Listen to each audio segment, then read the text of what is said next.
Imagine standing in a quiet, candlelit room. A single mirror rests before you. You gaze into its polished surface, and for a moment, your own reflection feels like a stranger. Why have mirrors been feared and revered for thousands of years? From ancient temples to secret societies, they were never just glass and silver. They were portals, symbols, traps for the human soul. Legends tell us that a mirror can steal part of who you are. That if it shatters, so too does a fragment of your spirit. In some cultures, mirrors were covered after death, to keep the soul of the departed from being trapped inside. In others, they were polished obsidian, used not to reflect the face, but to gaze into worlds beyond. Could a mirror truly hold a piece of us?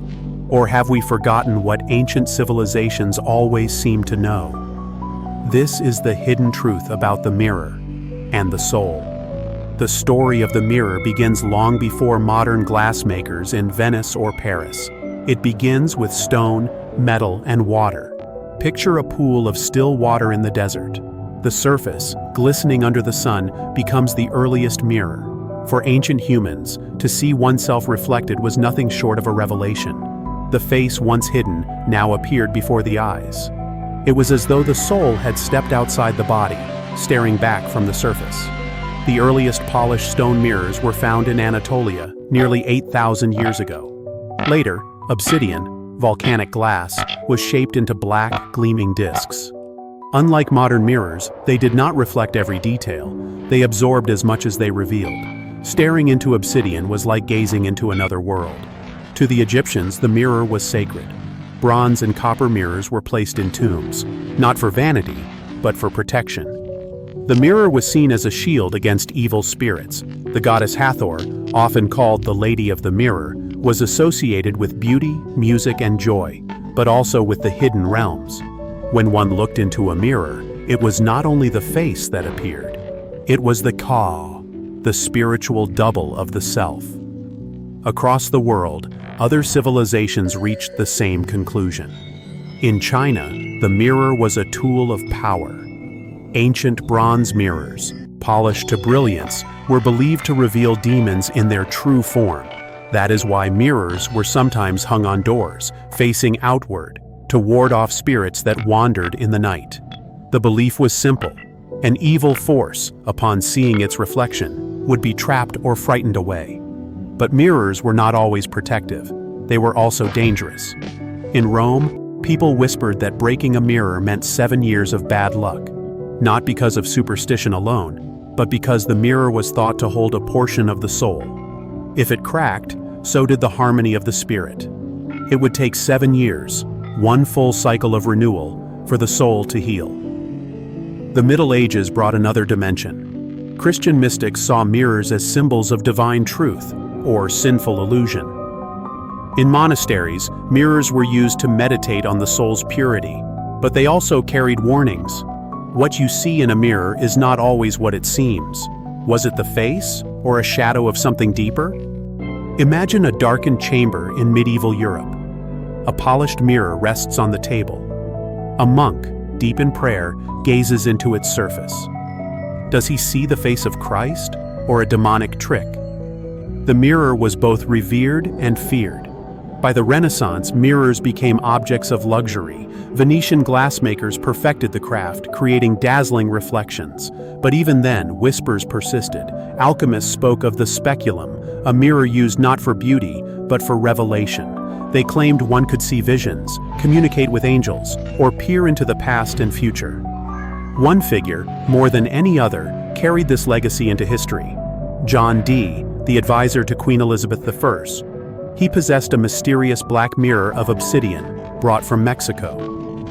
To Dee, it was a showstone, a window into the spirit world. Through it, he claimed to speak with angels. But others believed it was a doorway for darker forces. By now, the mirror had evolved from a tool of reflection into something far greater. A boundary between worlds. A screen through which the soul could be glimpsed or stolen. But why do so many cultures, separated by oceans and centuries, share this belief? Why does a simple reflection carry such power? As we move deeper into the story, the answer becomes even stranger. Because to understand the mirror, we must confront the possibility that the reflection we see is not entirely our own. Throughout history, the mirror has been more than a tool. It has been a threshold, a boundary between flesh and spirit, between this world and what lies beyond. But how could a polished surface hold such power? To answer that, we must follow the trail across continents. 1. Mirrors in ancient rituals.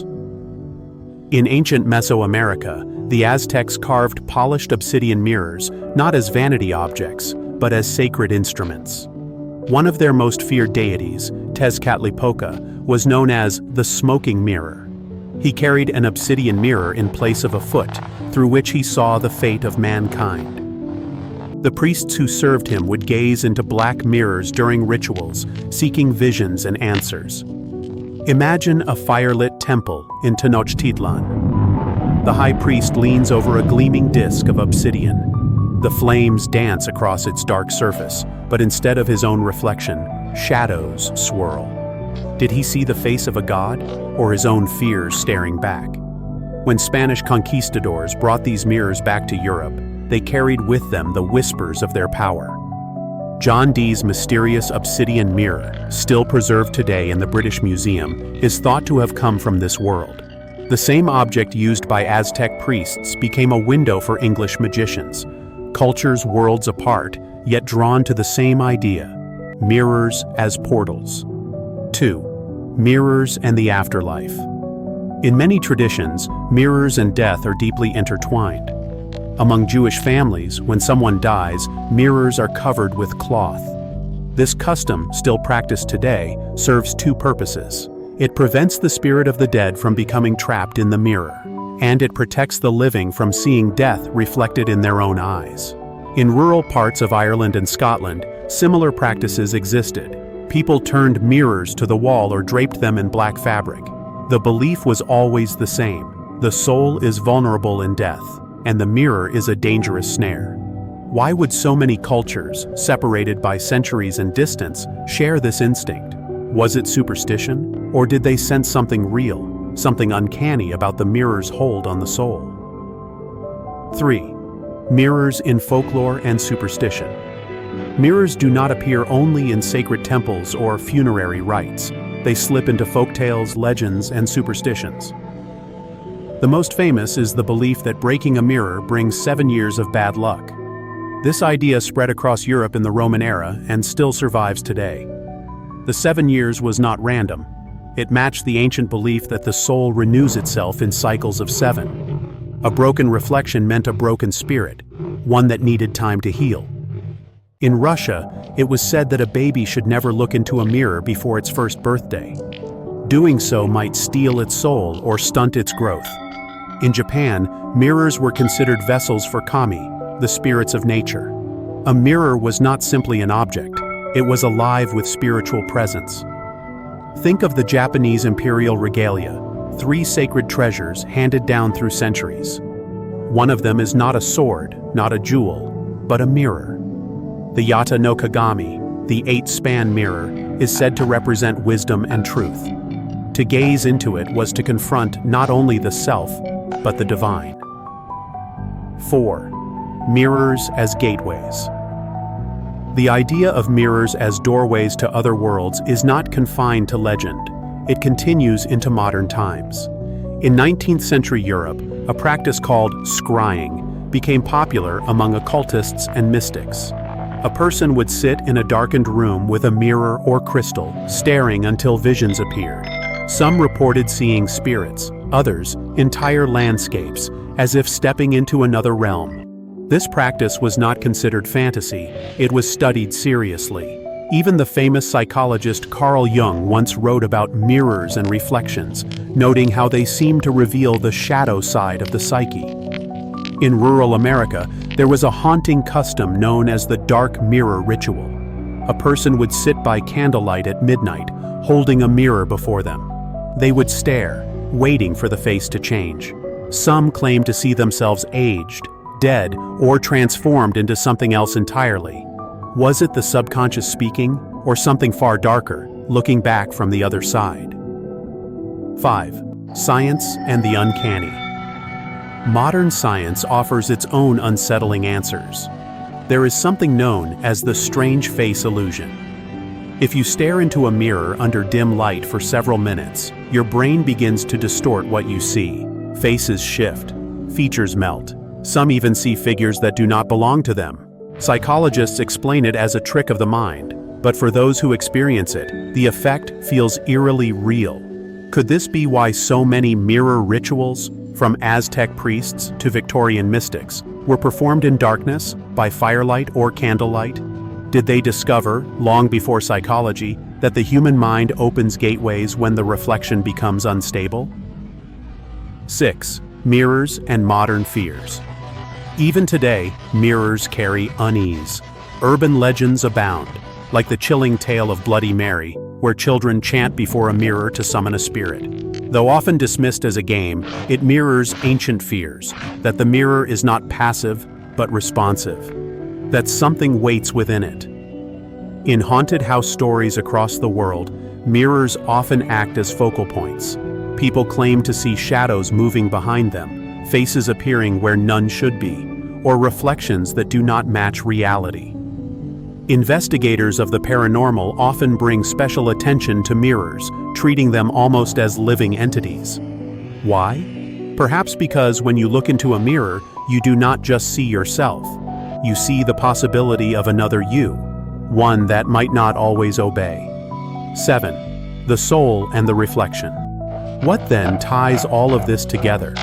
From obsidian discs in Aztec temples to Japanese sacred treasures to Victorian seances, the mirror is always more than an object. It is a boundary. It reflects the body, but hints at the soul. It shows us who we are, but also who we fear we might be. Imagine a long, candlelit hallway lined with mirrors. Each step you take is echoed by endless reflections stretching into infinity. Somewhere deep within those layers, is there another version of you, or something watching from the other side? The ancients believed so, and perhaps deep down, we still do. The deeper we look into the history of mirrors, the clearer the pattern becomes. They are never neutral, always sacred, always dangerous. Protective shields, portals of vision, traps for the soul. But if all of this is true, if cultures across the world, across time, all sense the same hidden danger, then we must ask, what exactly is the mirror showing us? And who, or what, is gazing back? So, what is the mirror, really? A piece of glass and metal, no different from any other object? Or is it a threshold? An ancient doorway humanity has always feared to cross. Across civilizations, the warnings remain the same. Do not break it. Do not look too long. Cover it in death. Protect it in ritual. Why would such beliefs endure for thousands of years, across cultures that never met? Picture the Vatican's secret chambers. Mirrors locked away in dusty cabinets, once used by alchemists. Picture the royal palaces of Japan, where the sacred Yata no Kagami remains hidden from public view, unseen for centuries. Picture a rural home in Eastern Europe, where even today, a family drapes black cloth across every mirror when someone dies. Are all these simply coincidences, or fragments of a truth we have forgotten? Modern science tells us the mirror is neutral, a tool of physics. Yet even science acknowledges the strange face illusion, the way the mind transforms reflection into something other. If the mind can summon such visions, what else might it be opening, without our knowledge? Perhaps the mirror does not trap the soul. Perhaps it shows us the soul, in fleeting glimpses. A reminder that we are more than flesh, that something hidden, shadow or light, resides within us. But here is the question that remains unresolved. When you look into a mirror, are you truly seeing yourself? Or are you standing face to face with another presence, one that mimics you, follows you, waits for you, across the thin veil of glass? Imagine turning away from a mirror, only to realize your reflection has not moved, a trick of the mind perhaps, or the oldest fear of all, that something else is watching, silently, from the other side. This is the hidden truth of the mirror and the soul, a mystery no civilization has ever fully solved, and perhaps one that we were never meant to.